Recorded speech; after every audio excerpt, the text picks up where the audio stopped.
Hey, what's up, everybody? Happy to surprise you here on a lovely Wednesday. Or am I the only one who often struggles to know what day it is? I constantly struggle with this.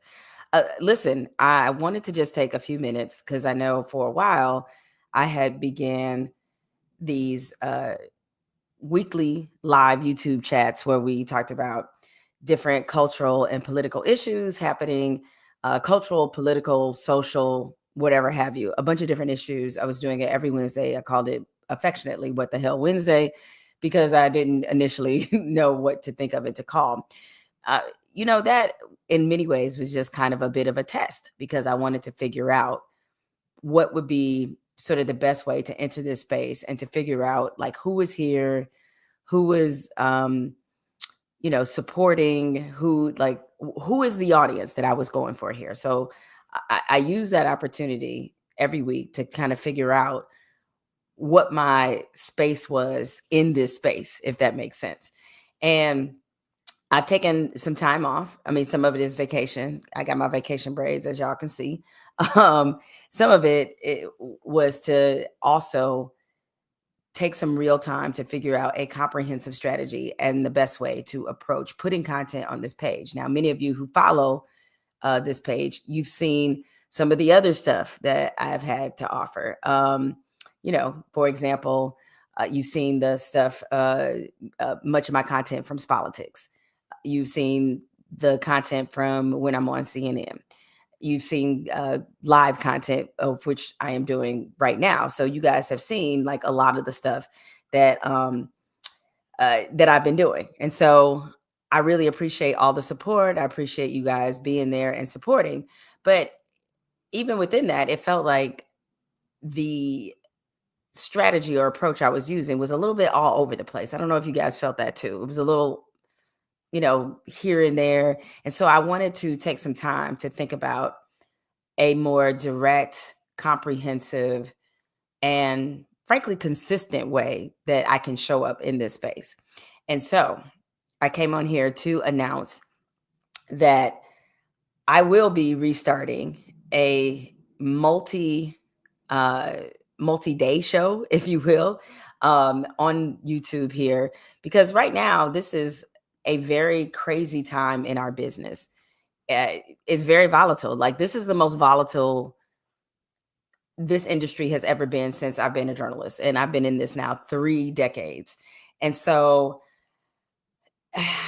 right now, if you notice, there's a trend. So you see me on YouTube, you see Don Lemon on YouTube, you see Joyanne Reed on YouTube. So many of the people you are used to seeing deliver you the news, deliver you commentary, they have now pivoted to doing their own thing.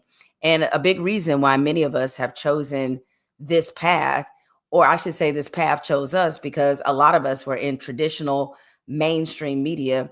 And so that was what we knew. That is certainly what I knew. I knew legacy media. I was in that for more than half, at least 80% of my career. I have been in some ways attached to legacy media. So that was what we knew. And as we see, the thing about those positions, while they certainly allow you to build a platform and build an audience, they're also something that goes away or can be taken away at any moment based off a number of factors. It could be because there's a certain person in the White House who doesn't like you. It could be because of ratings. It could be because of, a mixture of things can happen. And so you always feel very vulnerable when you're in these spaces and platforms, but it's something that you build yourself. You are just really only responsible for you. You're responsible for just this back and forth with the audience, and that's it. And you're not at the mercy of other people making decisions because you're the ones making decisions.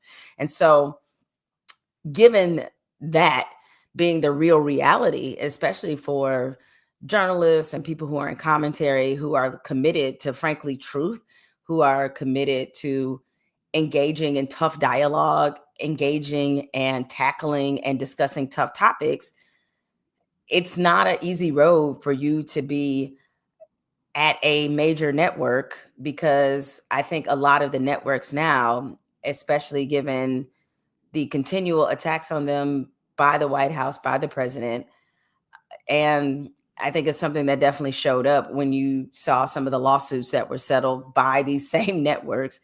I think a lot of them are kind of running scared and just trying to hold tight and weather this and thinking that maybe there will be a better day on the other side.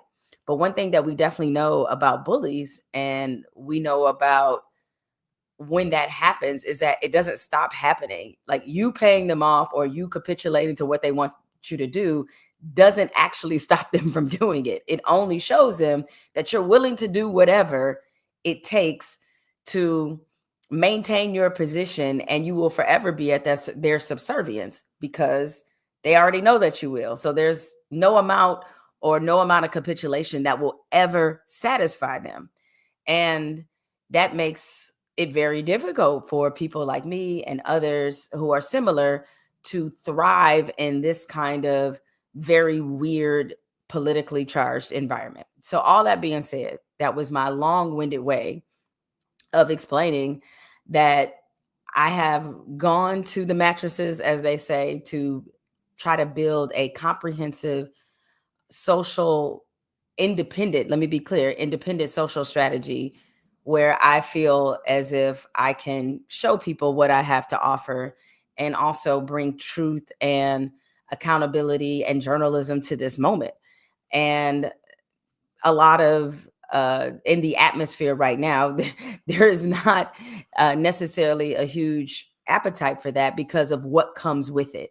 Is that if you have a Joy Ann Reid on your platform or a Don Lemon, then you're gonna have to stand in a real pocket with them. That you're gonna have to support them, especially up against the forces that want to see them off air, just for simply telling the truth. And so, uh, a lot of people they don't have the stomach for that kind of fight. And especially for a lot of Black journalists, it's really, I've had this conversation with so many Black journalists, either via text or in person, and we're all looking around like, man, so many of us are kind of in the same space. And we're just trying to figure out the best way that we can serve our communities, serve our people, and continue to, again, do what we got into this business to do, and that was to tell stories and to tell the truth and to do actual journalism. So we're just a lot of us are really trying to figure that out. And so, with all that being said, it was important for me to really put a lot of thought into how I wanted to do this. And, what I've come up with is I definitely, am planning to have a even deeper and heavier presence on YouTube. And I'm thinking of launching that. Let's just say the first week of October. So I'm thinking around that first week of October. I don't have a calendar in front of me, but the first week of October, I think you'll see a decided and refreshing change on this page where you will see more of me. Because I think right now in this moment, that's what I can kind of count on, is that I can't count on various networks or other media outlets, can't count on that being the avenue. So I think it's time to really further invest in going this alone, as they say. And what, as I explore this, what I would say to others that are in content creation, who are news, who are journalists, is this is a time where we need a lot of wartime journalists. Like, we need people who, even if there is a little trepidation you have about this moment, we need you to step up to this moment, because as we see in our wider media picture, the media has essentially, I think, abdicated a lot of their responsibility. And they're willing now to capitulate to authoritarianism in a way that this profession was never designed to do. The whole point of journalism was to afflict the comfortable and comfort the afflicted. That was the point. And when we don't do that, we let society down, because we stop being the watchdogs that are looking and constantly holding the ivory towers accountable and asking questions about who's spending what and where, and why is this person here, and what does this mean, and how does this serve people. Like, we're supposed to do that. We're supposed to constantly question the authorities in this country. And we see that in some cases, yeah, we do that. But in most cases, especially now politically, we do not do that at all. And the way that certain things have now been normalized. I mean, think about this right now. In Washington, D.C., it has become a military occupied city. That is something that I certainly never thought that I would see in this lifetime. And it's become a military occupied city because the president has decided that he is going to use the full force of the government against the people, especially those who he feels like are not his political allies. He has said, even before he was elected, that his entire mentality is that the government is there for him to use to retaliate against his political enemies. He considers Washington, D.C. to be a political enemy for a ton of reasons. Same thing with Chicago. That's why he keeps mentioning the same cities, because you can say it's based off the Illinois governor. You could say it's based off the mayor of Chicago, who's been very vocal in criticizing Trump, much like Los Angeles, because that is Gavin Newsom's purview. He has a vengeance against the state of California. He has proven many times that he does not want to be the president of everybody. He only wants to be the president of people who are loyal to him. And that's just not how politics works. So with that being said, given this occupation, and I don't think by any stretch DC is going to be the last city to be occupied. Frankly, he's threatened Chicago so much. I think Chicago, we're looking at a very real possibility that we will see the military there. And just so people can understand this, when you look at the times in which the National Guard has been called into an American city, I can't say the results have been good, at least not recently. The last time I can vividly recall, and I'm sure somebody out there maybe in the comments might correct me, and I can vividly recall, is Katrina, is Hurricane Katrina. And maybe because I've been lately watching Ryan Coogler, who executive produced the Hurricane Katrina documentary that is on Hulu. Excellent. Really highly encourage you all watch it. But when the National Guard showed up there, and as we see based off the documentary and then reporting that was done at the time and afterwards, they were shooting civilians. You know, the National Guard is not trained to be occupying American cities. They're trained for war. And so the war is not supposed to be against the citizens of this country. And what you see as the common thread here, especially seeing what's happening in DC, and I didn't really even mean to get off on this tangent. It just kind of happened. So let's just roll with it. In DC, as we have seen, as long as they can sell the American public that they're there for safety, that they're there to round up all the criminals, then that is what makes it very easy for people who've never lived in DC, who are not familiar with DC, and even some people in DC. I'm not even excluding the people that are there, though most people there have made it pretty clear they don't want the military there. But in other parts of the country, for the people who are looking at this, when the purpose of them being there is being manipulated, then that makes it easy for them to cheer on authoritarianism. That's what makes it normal. That's what makes it acceptable. Then all of a sudden, if you do it in DC, then it becomes acceptable to do it in Chicago. It becomes acceptable to do it as in Los Angeles, particularly if you have a president and a party that are always painting these same cities as war zones. Yeah, I lived in DC for 8 months. DC is a wonderful city. I'm not saying DC doesn't have crime. People know that DC has crime. Major cities have crime. This just in. We all know this. But if you can sell people on the criminals looking a certain way, y'all know what I mean. If they see them rounding up all these black men, because that's what I've seen a lot of on social media. It's a lot of black men in handcuffs, a lot of black men who are being thrown to the ground and, forcefully, physically confronted by the government. That in this country is considered to be acceptable because it always has. Abuse of black people has always been considered to be an acceptable reason for force.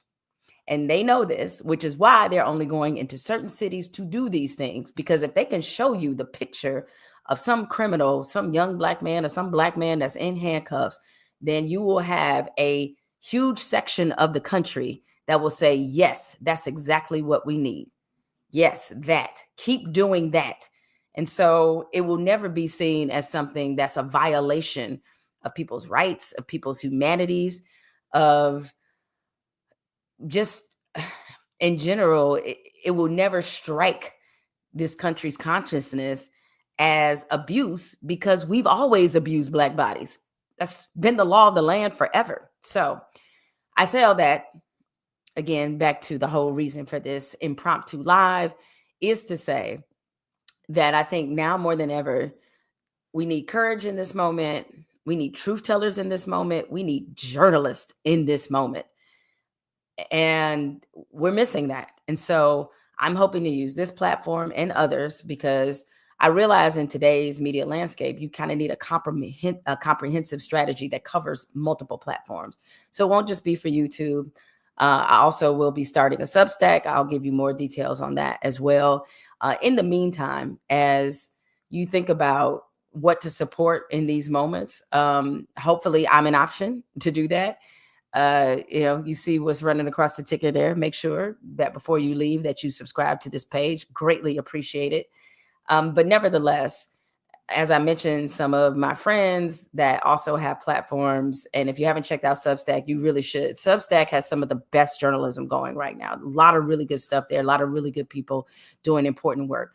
And I know that as consumers, you guys want everything in one place. I totally get that. And perhaps we can arrive at that place where all of the same people that you like, or whatever is your flow, that everybody's in one place. You click just one button, or you turn to one channel, and then everybody's there. Maybe we will get to that place, but I don't know that we're in that place in this moment, just because media is so fragmented. That's just how people are consuming things right now.